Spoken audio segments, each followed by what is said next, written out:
जय हिंद दोस्तों, कैसे हैं आप सब। उम्मीद है कि आप सब बहुत ही अच्छे होंगे और स्वस्थ होंगे। दोस्तों, जैसे कि आप सभी को पता है कि आज हम स्टार्ट करने जा रहे हैं एक नया चैप्टर, धातु एवं अधातु। आज हम आपको बताने वाले हैं कि धातु क्या होता है और अधातु क्या होता है। इन सब के ऊपर हम बहुत ही डिटेल से बात करने वाले हैं कि अगर आपके सामने धातु और अधातु रखा गया है, दो पदार्थ रखे गए हैं, तो आप उसमें कैसे बता पाएंगे कि ये एक धातु है और ये एक अधातु। उसमें क्या अंतर है, उसमें क्या गुण है कि उनको धातु से अलग करता है, क्या गुण है कि एक अधातु को धातु से अलग करता है। ठीक है, इन सारी चीज़ के ऊपर हम लोग बात करने वाले हैं। तो प्यारे दोस्त, इस वीडियो में आप शुरू से लास्ट तक बने रहिए। अगर आप क्लास 10th के स्टूडेंट हैं तो खासकर आप तो बने ही रहेंगे, क्योंकि ये आपके टॉपिक आपके एग्ज़ाम में बहुत ही ज़्यादा इससे क्वेश्चंस पूछे जाते हैं। तो आप समझ सकते हैं कि ये टॉपिक और ये लेक्चर आपके लिए कितना ज़्यादा इम्पोर्टेंट है। तो आइए हम लोग नो बकवास सीधे अपने टॉपिक पे चलेंगे, धातु एवं अधातु। देखिए, धातु को हम इंग्लिश में मेटल कहते हैं। धातु को हम लोग इंग्लिश में क्या कहते हैं? मेटल कहते हैं। और अधातु को हम लोग इंग्लिश में नॉन मेटल कहते हैं। क्या बोलते हैं मेरे भाई? नॉन मेटल कहते हैं। ठीक है, अब अगर आपसे कोई भी पूछता है कि धातु का डिफिनीशन बताओ, धातु किसे कहते हैं, तो आप क्या सिंपल सा बात बोलोगे? वह तत्व, वह तत्व जो अपना इलेक्ट्रॉन जो है त्याग देता है। यानी कि त्यागना का मतलब किसी को दे करके, है ना, उसके ऊपर ऋणायन बना देता है। उसके ऊपर क्या बनाता है? ऋणायन बनाता है। उसे धातु कहते हैं। जब वो अपना इलेक्ट्रॉन को त्याग देता है और अन्य अन्य इलेक्ट्रॉन पर या अन्य तत्व पर जब वो ऋणात्मक बनाता है तो उसको धातु कहते हैं। ठीक है, क्या बनाए? ऋणायन बनाए, उसे धातु कहते हैं। जैसे सोडियम जो होता है ना, सोडियम का अगर हम इलेक्ट्रॉनिक कॉन्फ़िगरेशन लिखें तो मेरे भाई मैं यहीं पर लिख देता हूँ, यहाँ पर समझिएगा, यहाँ पर थोड़ा सा जगह है तो यहाँ समझ सकते हैं। जैसे सोडियम पाया जाता है कितने, तो सर सोडियम पाया जाता है 11 नंबर पे। ठीक है, अगर इसका हम लोग क्या लिखें? इलेक्ट्रॉनिक कॉन्फ़िगरेशन यानी कि इलेक्ट्रॉनिक विन्यास लिखें तो पहले सेल में आपका होता है 2, दूसरे में होता है 8 और तीसरे सेल में आपका क्या हो जाएगा? 1 हो जाएगा। तो सोडियम क्या करेगा? ये अपना सेल बैलेंस नहीं कर पाएगा, इसीलिए अपना जो ये लास्ट वाला सेल में जो 1 इलेक्ट्रॉन है, क्योंकि अंतिम कक्षा को पूरा होने के लिए कम से कम 8 इलेक्ट्रॉन होने चाहिए, तो ये क्या करेगा? 7 ला नहीं सकता तो 1 दान कर सकता है ना, यानी कि दे सकता है ना, त्याग सकता है कि नहीं त्याग सकता है। तो यही त्यागने की क्रिया जो होती है इलेक्ट्रॉनों के पास होती है, सॉरी, जो धातु होते हैं उनके पास जो होता है इलेक्ट्रॉन त्यागने की क्रिया होती है, यानी कि इलेक्ट्रॉन को डोनेट करने की टेंडेंसी होती है ना, इलेक्ट्रॉन को त्याग करने की टेंडेंसी होती है। इसीलिए ये क्या करते हैं? अपना इलेक्ट्रॉन को त्याग करके, जब सोडियम अपना 1 इलेक्ट्रॉन त्यागता है ना, तो अपने ऊपर तो प्लस आयन चार्ज लेता है, इसके ऊपर धनायन आता है, और दूसरे के ऊपर जिसको ये 1 देता है वो 1 भीख मांगा है ना, यानी कि इससे कर्जा लिया है ना, तो उसके ऊपर 1 माइनस आ जाता है। जैसे मान लीजिए हम क्लोरीन की बात करें तो ये 17 नंबर पे आता है। तो क्लोरीन का अगर हम इलेक्ट्रॉनिक विन्यास लिखे तो 2 कामा कितना हो जाएगा? 8 और कामा 7 हो जाएगा। क्लोरीन को बाहरी कक्षा को कंप्लीट करने के लिए सिर्फ 1 ही इलेक्ट्रॉन की आवश्यकता है, तो ये सोडियम क्या करेगा? अपना जो 1 इलेक्ट्रॉन है इसको डोनेट कर देगा। जब इसको दे देगा ना तो क्लोरीन पर माइनस का 1 चार्ज आ जाएगा। ठीक है, तो ये जो माइनस का 1 आयन आते हैं, ये जो प्लस का 1 आयन आते हैं, ठीक है, ये प्लस या ये जो माइनस आते हैं इसी को धनायन और ऋणायन कहते हैं। तो जो हमारा धातु होता है ये इलेक्ट्रॉनों को त्यागता है और त्याग कर दूसरे पर ऋणायन बनाता है और अपने पर देखिए धनायन। तो सोडियम ने अपना इलेक्ट्रॉन को एगो इलेक्ट्रॉन त्याग करा तो अपने ऊपर कैसा बनाया? तो अपने ऊपर जो होता है धातु अपने ऊपर धनायन बनाते हैं और दूसरे के ऊपर क्या बनाते हैं? ऋणायन। और जो हमारा अधातु होता है ये जो होता है इलेक्ट्रॉन को ग्रहण कर लेता है। जब ये धातु ये जो होता है, जैसे ये सोडियम जो है जब अपना इलेक्ट्रॉन इसको दिया तो इसने क्या किया, उसके इलेक्ट्रॉन को ग्रहण कर लिया मेरे भाई, इसने इसके इलेक्ट्रॉन को ग्रहण कर लिया। तो जब इसने अपने ऊपर, जब इसने इसका इलेक्ट्रॉन ग्रहण किया तो अपने ऊपर कैसा चार्ज बना लिया, माइनस का। ठीक है, तो यही कह रहे हैं वह तत्व जो इलेक्ट्रॉन को ग्रहण करके धनायन बनाते हैं, जैसे ये ग्रहण करेगा तो इसके ऊपर क्या बना देगा, धनायन, और अपने ऊपर ऋणायन बना लेता है ना, तो उसको क्या कहते हैं भाई, अधातु कहते हैं। सिंपल सा बात समझिए, जो धातु होते हैं उन पर धनायन चार्ज होता है, जो अधातु होते हैं उस पर ऋणायन चार्ज होता है। धातु जो होते हैं इलेक्ट्रॉन को त्यागने की टेंडेंसी रखते हैं, और अधातु जो होते हैं वो इलेक्ट्रॉन को ग्रहण करने की टेंडेंसी रखते हैं। यानी कोई इलेक्ट्रॉन को लेने की टेंडेंसी कौन रखता है, तो सर अधातु, और इलेक्ट्रॉन को देने की क्षमता किसके पास होती है, तो सर धातु के पास। सिंपल सा लैंग्वेज में, अगर ये नहीं आप समझ पाए तो सोडियम जो होता है ये इलेक्ट्रॉन को त्यागता है, पोटेशियम इलेक्ट्रॉन को त्यागता है, मैग्नीशियम इलेक्ट्रॉन को त्यागता है, और आयरन जो होता है ये भी इलेक्ट्रॉन को त्यागता है। अर्थात ये ऋणायन बनाता है, और ये कार्बन जो है इलेक्ट्रॉन को ग्रहण करता है, नाइट्रोजन इलेक्ट्रॉन को ग्रहण करता है, ऑक्सीजन इलेक्ट्रॉन को ग्रहण करता है, सल्फर ऑक्सीजन को ग्रहण करता, सल्फर जो होता है इलेक्ट्रॉन को ग्रहण करता है। अर्थात जो है ये जो है इलेक्ट्रॉन को ग्रहण करके ये धनायन बनाते हैं। क्या बनाते हैं मेरे भाई, धनायन। सिंपल सा बात। ओके, आगे बढ़िए। अब हम आपको बताएंगे धातु और अधातु में क्या क्या गुण पाए जाते हैं। सबसे पहले बात करेंगे हम धातु के ऊपर, धातुओं के गुण, यानी कि क्वालिटी ऑफ मेटल। मेटल की क्वालिटी क्या होती है, मेटल का गुण क्या होता है, मेटल किसे कहते हैं, मेटल की क्या खास बातें होती हैं, मेटल की क्या प्रॉपर्टी होती है, इनके ऊपर हम बात करने वाले हैं। धातुओं के गुण, जो अधिकांश जो धातु देखा गया था, अधिकांश जो मेटल देखे गए थे, वो नॉर्मल, यानी कि जो नॉर्मल टेम्परेचर होता है, यानी जो सामान्य ताप होता है, उस सामान्य ताप पर हमने देखा, आपने भी देखा होगा, सारी धातुएं जो होती हैं वो ठोस ही अवस्था में रहती हैं। आपके घर में जो लोहे की दरवाज़ा लगा है, या लोहे का जो जंगले लगे हैं, या लोहे की जो अलमारी है, या लोहे की जो भी चीज़ें बनी हुई हैं, आप देखते हो कि वो नॉर्मल टेम्परेचर पर, यानी कि इतनी समय जितना टेम्परेचर है आपके घर में, वो धातु वैसे की वैसे ही बनी है। क्या वो पिघल रही है, क्या उसकी अवस्था बदल रहे हैं, नहीं। तो जो धातुएं होती हैं वो नॉर्मल टेम्परेचर पर वो अपने स्टेज यानी अपनी अवस्था को, अपने स्टेट को नहीं बदलते हैं, नहीं चेंज करते हैं। ये धातुओं में देखा गया। धातुओं में पहला गुण देखा गया कि अधिकांश जो धातुएं हैं, अधिकांश का मतलब 90%, 99% धातु जो होते हैं वो जो होते हैं हमारे नॉर्मल टेम्परेचर पर ठोस अवस्था में पाए जाते हैं। लेकिन अपवाद की बात यह है कि मरकरी धातु है, मरकरी क्या है, एक धातु है, लेकिन ये नॉर्मल टेम्परेचर पर द्रव अवस्था में पाया जाता है, लिक्विड के फॉर्म में। लिक्विड मतलब पानी के रूप में पाया जाता है। ठीक है, कौन, मरकरी एक धातु होते हुए वो क्या पाया जाता है, द्रव अवस्था में पाया जाता है। मेरे भाई, मैंने अभी आपको कहा कि अधिकांश धातुएं जो नॉर्मल टेम्परेचर होता है उस नॉर्मल टेम्परेचर में वो ठोस रूप में पाई जाती है, लेकिन जो मरकरी होता है ना, ये नॉर्मल टेम्परेचर में द्रव अवस्था में पाए जाते हैं, द्रव स्टेट में पाए जाते हैं। क्लियर हुआ? ओके।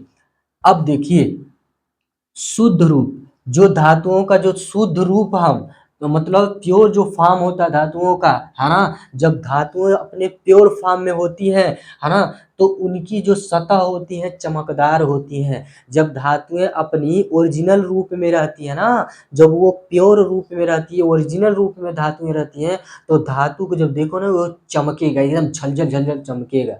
क्या करेगा, चमकेगा एकदम।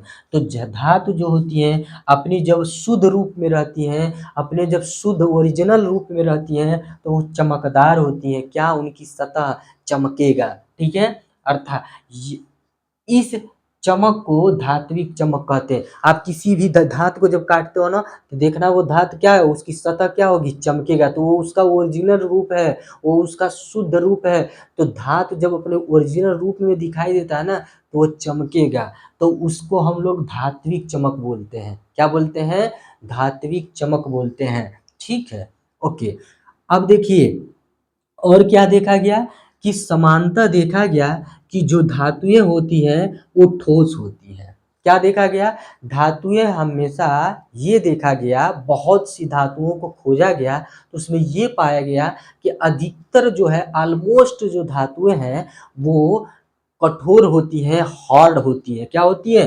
हार्ड होती है, कठोर होती है। लेकिन ना सोडियम लेकिन सोडियम और पोटेशियम और लिथियम, ये एक ऐसी धातु पाया गया, सोडियम, लिथियम, पोटेशियम, ये एक ऐसी धातु पाया गया मेरे भाई कि ये ना हार्ड नहीं थी, यानी कि कठोर नहीं थी, ये मुलायम थी। और इनको जब चाकू से काटा गया ना, इनको जब चाकू से काटा गया तो बड़े ही आसानी से कट गए। तो ये देखिएगा, आप कोनो धातु लीजिए, उसको काटिए, अरे लोहा को अगर हम कहें हंसुआ से काटो, काट पाओगे नहीं ना, तो कठोर है। लेकिन तीन ऐसी धातुएं आपने देखा, सोडियम, पोटेशियम और लिथियम, ये ऐसी धातुएं हैं जिन्हें चाकू की मदद से हम इसे काट सकते हैं। लेकिन ये धातु हैं, और हमने पढ़ा क्या कि धातुएं जो होती हैं वो कठोर होती हैं। धातुएं कठोर होती है, सामान्यतः देखा गया, मतलब अधिकतर धातु कठोर होती है। कुछ ऐसी धातु है जो आपके मुलायम होती हैं या नाजुक होती हैं, जिनको हम लोग चाकू से काट सकते हैं या उनको हाथ से यूं तोड़ सकते हैं, अलग कर सकते हैं। तो सोडियम, पोटेशियम, लिथियम है। और क्या देखा गया कि धातुओं को, अगर जो धातु है, धातु अगर है तो धातु को अगर पीटोगे ना, तो पीट पीट के उसके चादर बनाए जा सकते हैं। तो धातुओं को पीट कर पतली चादर बनाई जा सकती है। ये धातुओं की क्वालिटी होती है कि अगर धातु है तो उसको पीट पीट करके चादर बनाए जा सकते हैं ना। आप देखते हो कि एक लोहार जो होता है, एक लोहे को पीट पीट कर उसको हंसिया बना देता है, उसको खुरपी बना देता है, कुदाल बना देता है, गड़ासा बना देता है, पता नहीं वो क्या क्या बना देता है। कैसे बन पाता है? क्योंकि उसके अंदर जो होती है, क्या होती है, धातुओं को पीट पीट करके चादर बनाया जा सकता है। क्योंकि वो घातवर्धता होती हैं, क्योंकि उनमें घातवर्धता ज़्यादा पाई जाती है। क्या पाई जाती है? घातवर्धता जो होती है बहुत ही ज़्यादा पाई जाती है। इसीलिए जो होता है, धातुओं का ये घातवर्धता के कारण हम धातुओं को पीट पीट करके पतली चादर के रूप में बना सकते हैं। धातुओं के घातवर्धता के कारण हम उस धातुओं को पीट करके पतली चादर के रूप में बना सकते हैं, उसके आकार को बदल देते हैं। ठीक है, बड़े आसानी से। ओके, जैसे सबसे ज़्यादा सोना, चांदी सबसे अधिक घातवर्ध धातु है। सोना जो है ना, सबसे ज़्यादा घातवर्ध धातुएं हैं। ठीक है, इनको हम बहुत ही पतला कर सकते हैं। किसको? सोना को सबसे ज़्यादा पतला किया जा सकता है मेरे भाई। इसीलिए देखिए, सोना, चांदी सबसे अधिक घातवर्ध धातुएं हैं। ठीक है, इनको बहुत पतला किया जा सकता है। इसीलिए जितनी जो धातुएं होती हैं उन्हीं के बर्तन बनाए जाते हैं। जो बर्तन होते हैं ना, जो घर में यूज करते हैं बर्तन, ज्वेलरी जो होती है, जो नाक में नथुनी, टीका, बाली, बिछिया, कंगना, ये किसके बनाए जाते हैं? धातु के बनाए जाते हैं। क्यों? क्योंकि उसको पीट पीट करके उसके अलग अलग प्रकार के डिजाइन बना सकते हैं। उसको जितना पतला करना चाहो उतना पतला कर सकते हैं, क्योंकि उसके अंदर घातवर्धता ज़्यादा होती है। ठीक है, उसके आकार को बदला जा सकता है। उसके आकार को क्या किया जा सकता है? बदला जा सकता है, यानी कि धातुओं के आकार को बदला जा सकता है, उसको पीट करके चादर बनाया जा सकता है, क्योंकि घातवर्धता ज़्यादा होती है। तांबा, चांदी, एल्युमिनियम, इनके बर्तन बनाए जाते हैं जो घरों में हम खाने के लिए इस्तेमाल करते हैं। ठीक है, ओके। तो और क्या देखा गया धातुओं में? पांचवा, धातुओं में ये देखा गया कि समांतर धातुएं ऐसी थी जो ऊष्मा की सुचालक थी। ऊष्मा का सुचालक का मतलब, जैसे आप एक लोहे का रॉड लीजिए और एक जलती हुई आग में आप दूर से उसको पकड़े रहिए, कुछ टाइम के बाद आपके हाथ जलने लगेंगे। क्यों? क्योंकि वो ऊष्मा के क्या है? चालक हैं। जब हम हीट करते हैं ना, तो उसमें इलेक्ट्रॉन जो होता है उसके हीट को कहाँ लेकर जाता है? वो धीरे-धीरे जैसे हीट उसमें आता है, वो धीरे-धीरे उसके आगे की तरफ वो बढ़ते रहते हैं। जब एक इलेक्ट्रॉन को हीट मिलता है, तो वो भागते हैं सीधे आगे। तो जो धातुएँ होती हैं, है ना? धातुएँ ऊष्मा की सुचालक होती हैं। हीट की क्या होती है? सुचालक होती है। सिल्वर तथा कॉपर ऊष्मा के सबसे अच्छा क्या माने जाते हैं? चालक माने जाते हैं। सबसे अच्छा ऊष्मा के चालक जो होते हैं, वो क्या-क्या होते हैं? सिल्वर जो होता है और कॉपर। जो चांदी जो होता है और जो कॉपर होता है, वो सबसे अच्छा ऊष्मा के चालक माने जाते हैं। ठीक?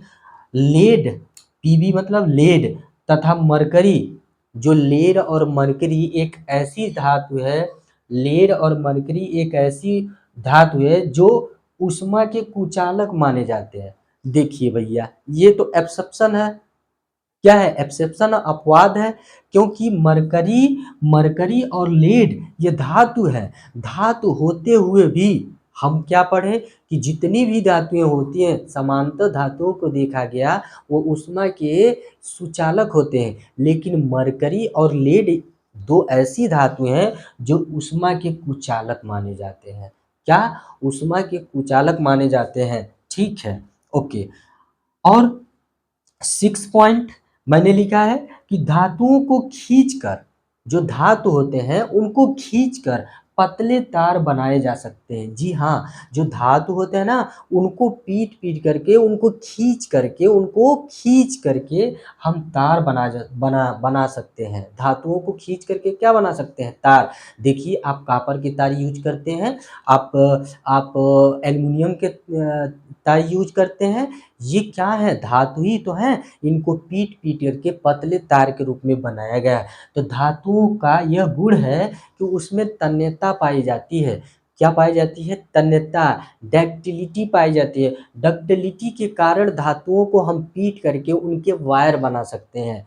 तन्यता के कारण धातुओं में तन्यता ज़्यादा होती है, इसके कारण उनको पीट करके उनके वायर बना सकते हैं हम लोग, तार बना सकते हैं। सोना सबसे ज़्यादा जो होता है ना? सोना जो होता है सबसे ज़्यादा तन्य होता है। सबसे ज़्यादा तन्य धातु अगर पूछा जाएगा तो आप सोना बोलेंगे, उसके बाद आप चांदी बोलेंगे, कॉपर बोलेंगे, एल्युमिनियम। लेकिन सबसे ज़्यादा तन्य धातु की बात करेगा तो सबसे ज़्यादा तन्य धातु जो होता है सोना होता है। और मेरे भाई ध्यान देंगे कि सोना, 1 ग्राम सोना जो है ना, 1 ग्राम सोना का जो तन्यता जो होता है ना, वो 2 किलोमीटर तक होता है। यानी कि 1 ग्राम सोने से हम 2 किलोमीटर तक वायर खींच सकते हैं, 2 किलोमीटर तक वायर बना सकते हैं।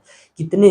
मात्र 1 ग्राम सोना। मात्र 1 ग्राम सोने से हम 2 किलोमीटर तक वायर बना सकते हैं। सोचिए, धातु में क्या पाया जाता है? तन्यता पाया जाता है, जिसके ही कारण हम क्या कर सकते हैं? उसको उसको पीट करके उसको उसके आकार को बढ़ा सकते हैं या घटा सकते हैं।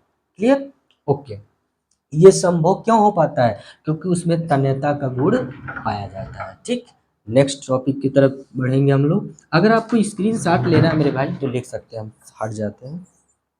ठीक है? प्रॉब्लम नहीं होनी चाहिए। बहुत ही बेहतरीन नोट्स आपको बनाया गया है और इससे अच्छा नोट्स आपको मिल ही नहीं सकता मेरे भाई, ये समझ जाइए। अगर आप इसको तैयार कर लेते हैं तो क्या बात है भाई, बादशाह हो जाएंगे आप। फिजिक्स केमिस्ट्री के बादशाह हो जाएंगे। और मैं नोट्स बिल्कुल जो है ना एनसीईआरटी से इतना बेहतरीन बनाया हूँ, पूरा एकदम एनसीईआरटी बेस्ड ये नोट है।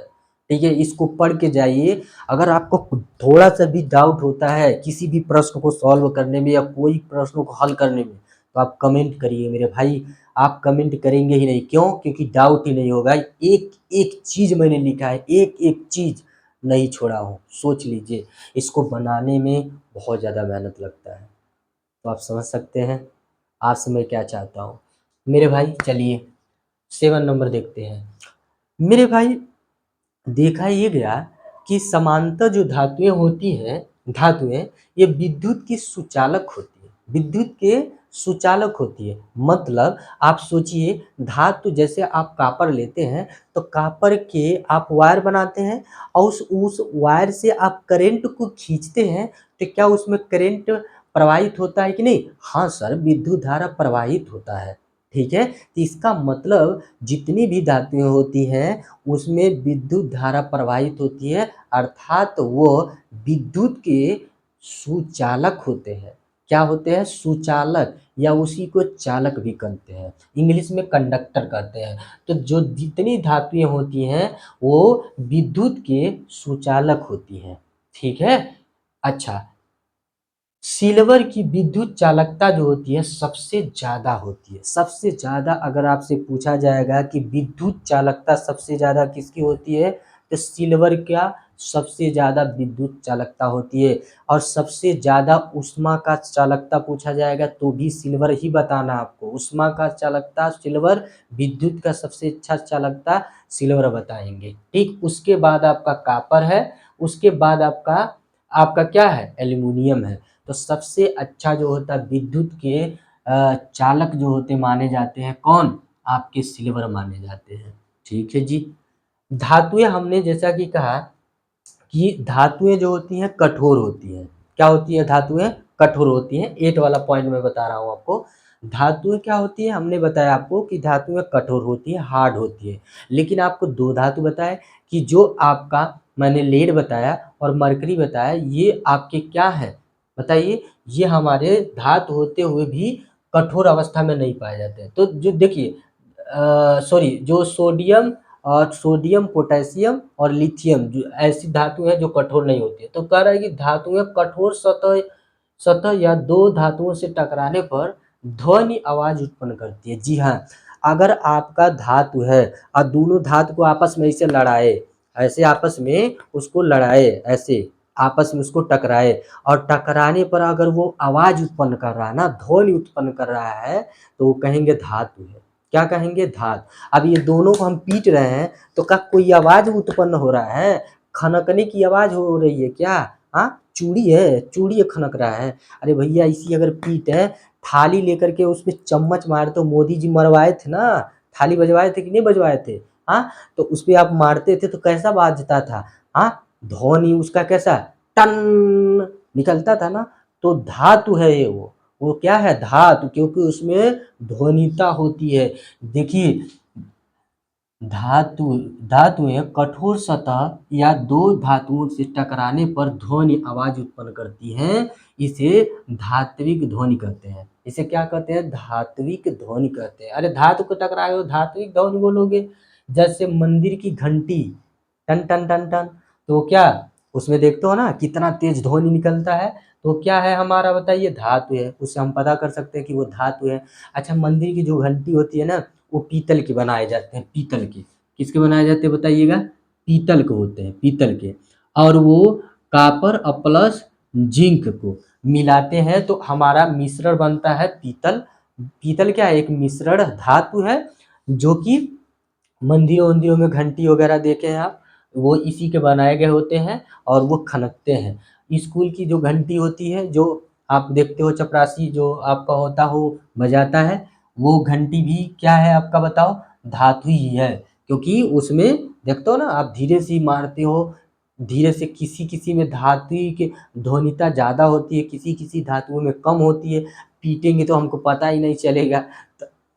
धातुओं को पहचानने के तरह तरह के गुण हैं, उसके क्वालिटी है। उसमें से अगर आप मान लो 8 10 गो गुण मिल गया, 5 7 गो गुण मिल गया तो धातु बोल देंगे। ठीक, ओके। अच्छा, समानतः धातुओं का गलनांक जो होता है, धातु का जो गलनांक होता है और जो क्वथनांक होता है, यानी कि जो फ्रीजिंग पॉइंट होता है और जो बॉइलिंग पॉइंट होता है उनका, यानी कि जो गलनांक होता है और जो क्वथनांक होता है वो उच्च होता है। बहुत ज़्यादा लोहा को आप गर्म करोगे तो बहुत ही ज़्यादा हीट करना पड़ेगा, तब वो गलेगा, तब वो पिघल के लिक्विड के फॉर्म में आएगा। समझ गए? तो धातुओं का गलनांक जो होती है वो बहुत उच्च होता है, और जो इनका क्वथनांक होता है वो भी बहुत उच्च होता है। समझ गए आप? लेकिन गैलियम, ये क्या है? Ga, गैलियम और सीजियम, गैलियम और सीजियम दो ऐसी धातु हैं, गैलियम और सीजियम दो ऐसी धातु हैं जिनका गलनांक और क्वथनांक बहुत ही कम होता है। किसका? गैलियम का और सीजियम का गलनांक और क्वथनांक जो होता है बहुत ही कम होता है। इनको आप हथेली पे रखेंगे, ऐसे हथेली पे रखेंगे ना तो तुरंत पिघलने लगेगा। अब पिघल करके पानी जैसे बहने लगेगा। कौन? गैलियम और सीजियम जो है दो ऐसी धातु हैं जिनको पूछेगा परीक्षा में आपसे, आप ऐसी धातु का नाम, ऐसी धातु बताइए जिन्हें हथेली पे रखने मात्र पर ही वो पिघलने लगते हैं। या ऑप्शन दे देगा, उसमें कहेगा कि इनमें से बताइए कौन सी ऐसी धातु है जो हथेली पे रखते ही वो पिघलना शुरू कर देता है। तो आप बता सकते हैं गैलियम और सीजियम दो ऐसी धातुएं हैं जो हथेली पर रखने मात्र पर ही, जैसे ही हथेली पे ऐसे रखते हैं ये तुरंत लिक्विड के फॉर्म में आते हैं, द्रव अवस्था में आ जाते हैं, पिघलने लगते हैं ये। ठीक है, जैसे बर्फ होता है ना, जैसे ही आप देखते हो बर्फ वाला देता है और जैसे ही उसको ओपन करते हो आप अपने हाथ पे रखिए तो तुरंत पिघलना शुरू हो जाएगा। सेम इसी तरह से जो गैलियम है और जो सीजियम है, जैसे ही आप वो अपने हाथों पे रखोगे तो जो आपके हाथ के जितना टेम्परेचर है ना उसी टेम्परेचर को वो गलना शुरू कर देगा और पिघलना शुरू कर देगा। ठीक है जी, क्लियर हुआ?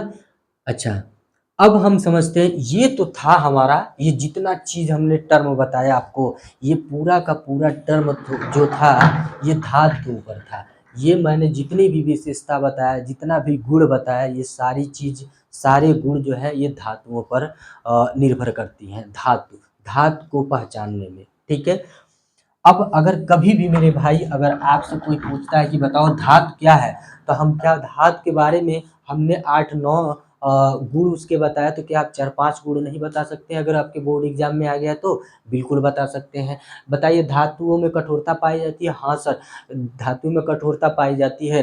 क्या धातुओं में सारी धातुओं में कठोरता पाई जाती है? जी नहीं, सारी में नहीं पाई जाती है, कुछ में पाई जाती है और कुछ में नहीं। मतलब अधिकतर धातुओं में कठोरता पाई जाती है और कुछ में नहीं। जैसे सोडियम, पोटेशियम, लिथियम ऐसी धातुएं थी जिन्हें चाकू से आप काट सकते थे। ठीक है, अब हम बात करेंगे अधातु के गुण के ऊपर। अभी हमने किसके गुण के ऊपर बात किया? धातु के ऊपर। अब हम बात करेंगे अधातु के गुण के ऊपर। ठीक है, यानी कि क्वालिटी ऑफ नॉन मेटल। जो नॉन मेटल होते हैं उनकी क्वालिटी क्या होती है, कैसे हम जानेंगे कि ये नॉन मेटल है, क्या उसमें क्वालिटी रहेगी? ठीक है, जो धातुओं से अलग कर देती है, क्या ऐसी क्वालिटी है जो धातुओं से अधातु को अलग कर देती है? ठीक है, या अधातु धातु से अलग हो जाते हैं, क्या ऐसी प्रॉपर्टी होती है, क्या ऐसी क्वालिटी होती है? तो ध्यान से समझें। पहली क्वालिटी ये है कि सारी अधातुएं या तो ठोस होती हैं, मतलब अधिकतर देखा गया कि जो अधातुएं होती हैं वो ठोस होती हैं। क्या होती हैं? ठोस होती हैं या गैस, इसी रूप में देखा गया।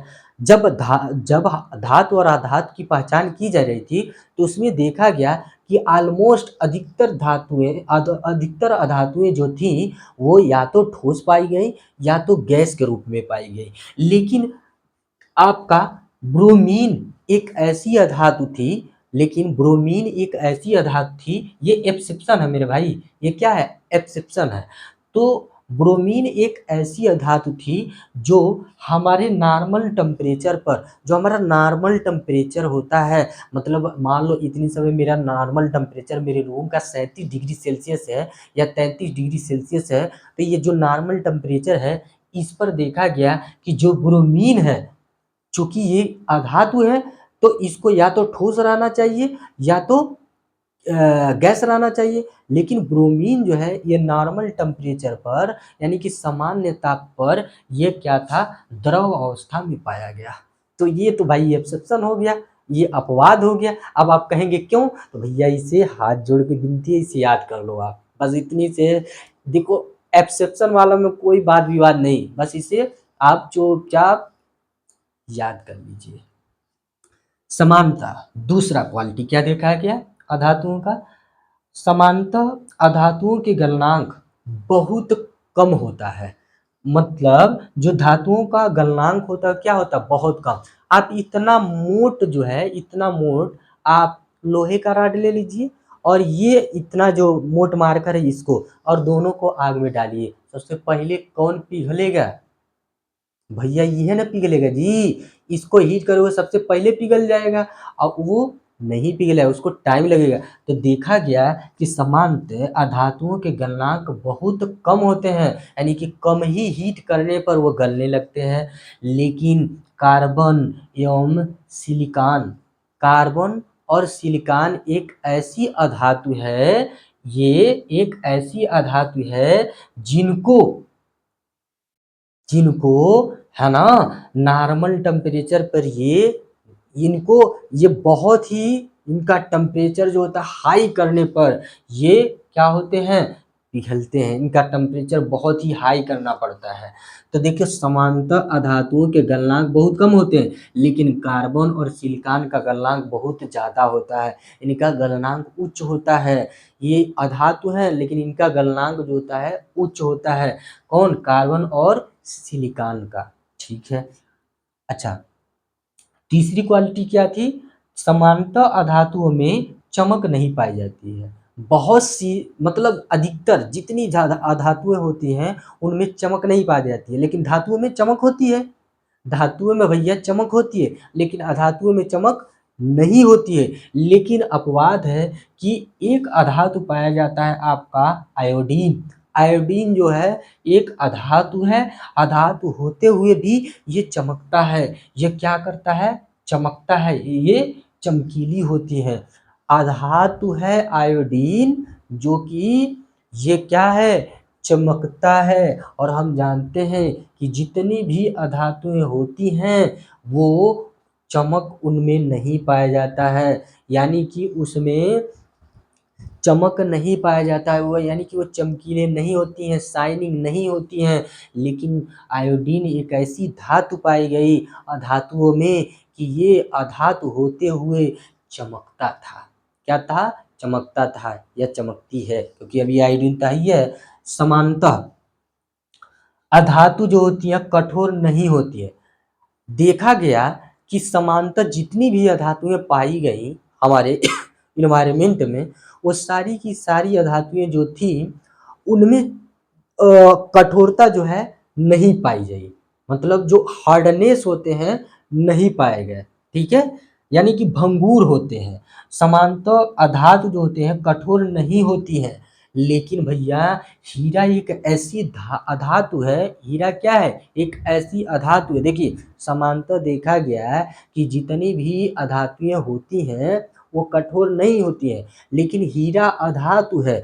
लेकिन ये सबसे ज़्यादा, पूरी दुनिया में सबसे ज़्यादा कठोर पदार्थ अगर पूछा जाए ना तो हीरा है। हीरा सबसे ज़्यादा कठोर पदार्थ है। लेकिन भैया हीरा क्या है? अधातु है। भैया हीरा क्या है? अधातु है। हीरा है अधातु, लेकिन ये बहुत कठोर होता है, क्योंकि इसमें जो कि इसलिए कठोर होता है क्योंकि हीरा में जो होता है, हीरा में कार्बन के, हीरा जो होते हैं कार्बन के एक अपरूप है। कार्बन का क्या है? एक अपरूप है। इसी कारण जो होता है हीरा जो होता है, इसका स्ट्रक्चर जब आप ये 12th में जाएंगे तो इसका हीरे का स्ट्रक्चर बनाकर उसमें बताएगा, तो बताया जाएगा, तो आप समझेंगे कि हीरा क्यों इतना ज़्यादा कठोर होता है। ठीक है, तो देखिए परंतु हीरा जो कि कार्बन का एक अपरूप है, जो कि जो दुनिया का सबसे कठोर प्राकृतिक पदार्थ होता है। दुनिया का सबसे कठोर प्राकृतिक पदार्थ पूछा जाएगा तो आप क्या बताएंगे? हीरा। और वेरी इंपॉर्टेंट लास्ट वाला हम देखेंगे इसकी क्वालिटी। कह रहा है कि समानतः देखा गया कि जो अधातुएं हैं ये विद्युत और तथा जो हमारे समानतः देखा गया है कि जो अधातुएं होती हैं वो विद्युत और ऊष्मा की कुचालक होती हैं। जी हाँ, आप ये देखिए क्या इसमें करंट फ्लो होता है? इसमें विद्युत धारा फ्लो होती है? नहीं। जितनी भी आप अपने आसपास देख लीजिए धातुओं को, उसमें क्या करंट फ्लो होता है? नहीं। विद्युत फ्लो नहीं होता है, विद्युत धारा नहीं बहता है। उनसे हम उसके वायर नहीं खींच बना सकते हैं, उससे हम करंट को नहीं पास करा सकते हैं। ठीक है, यानी कि अधिकतर देखा गया ये कि जितनी भी अधातुएं थी वो विद्युत के और ऊष्मा के कुचालक होती हैं। क्या होती हैं? कुचालक होती हैं, ठीक है। लेकिन मेरे भाई एक एक्सेप्शन आ गया। एक क्या आ गया? एक्सेप्शन आ गया। ग्रेफाइट भैया, जो कि कार्बन का ही एक रूप है। जैसे कार्बन का एक रूप हीरा है, सेम वैसे कार्बन का एक रूप और है ग्रेफाइट। अरे हम जो आप पेंसिल यूज करते हैं ना, पेंसिल में जो पेंसिल का निब होता है, जो काला काला होता है जिससे लिखते हैं आप, वो जो होता है वो किसका बना होता है? कार्बन का बना होता है। उसको हम ग्रेफाइट कहते हैं। तो जो ग्रेफाइट है ना, वो कार्बन का ही बना हुआ एक रूप है ग्रेफाइट, जो कि ये क्या है? विद्युत का और विद्युत का सुचालक होता है। विद्युत का क्या होता है? सुचालक होता है। लेकिन भैया, लेकिन क्या ऊष्मा का कुचालक होता है? ऊष्मा का क्या होता है? कुचालक होता है। कौन? ग्रेफाइट जो होता है ये विद्युत का क्या होता है बताइए? विद्युत का क्या होता है? सुचालक होता है। कौन? आपका ग्रेफाइट। क्लियर हुआ? तो आज हमने आपको बताया मेरे भाई, ध्यान दीजिएगा, आज हमने आपको क्या बताया? आज हमने आपको बताया विद्युत एवं धातु एवं अधातु के बारे में। हमने आपको बताया कि धातु क्या होती हैं और अधातु क्या होती हैं। धातुओं के हमने गुण बताए। कुल हमने आपको धातुओं के 9 गुण बताए। आपको धातु के 9 गुण बताए और अधातु के हमने कुल 5 गुण बताए, जो कि ये एक धातु से और अधातु से भिन्न रखता है, अलग रखता है। ठीक है। अब जब भी मेरे भाई, मेरे दोस्त आपके सामने धातु और अधातु आएगा, तो आप बहुत ही आसानी से और बहुत ही अच्छे तरीके से आप बता सकते हैं कि कौन सा इसमें धातु है और कौन सा आपका अधातु है। एक बात और है, एक्सेप्शन आपके परीक्षा में ज़्यादा पूछे जाते हैं। एक्सेप्शन अगर जैसे पूछ दिया सोडियम धातु है कि अधातु है, तो आप क्या कहेंगे? बोलिए, सोडियम धातु है कि अधातु है? तो आप कहेंगे सर सोडियम हमारा धातु है, सोडियम धातु है। ठीक है, सोडियम क्या है भाई? धातु है। तो इस तरह से आपके एक्सेप्शन वाले क्वेश्चन न्यूमेरिकल बना कर पूछे जाते हैं, जो कि आपके दिमाग को घुमा देंगे, हिला देंगे। तो इसीलिए मैं सारे चीज़ में जो एक्सेप्शन था वो भी लिखा हूँ, मतलब जो अपवाद था वो भी लिखा हूँ, ताकि आपको कोई कन्फ्यूजन न हो। तो मेरे भाई इसको आप नोट डाउन कर लीजिएगा अच्छे तरीके से, और इसको रिवीजन रट्टा जरूर मारते रहिएगा। रट्टा मारने की ज़रूरत नहीं, मैंने आपको इतने अच्छे से आपको एक्सप्लेन किया। आई होप आपको पूरा कंसेप्ट, पूरी बात मेरी क्लियर हुई होगी। ठीक है, तो आज के लिए बस इतना ही रहने देते हैं। मिलते हैं हम लोग नेक्स्ट वाला लेक्चर में विद्युत एवं धातु एवं अधातु को ही लेकर के। ओके, तब तक के लिए आप सभी से एक ही रिक्वेस्ट है कि आप पढ़ाई करते रहिएगा। Best of luck, thank you, take care.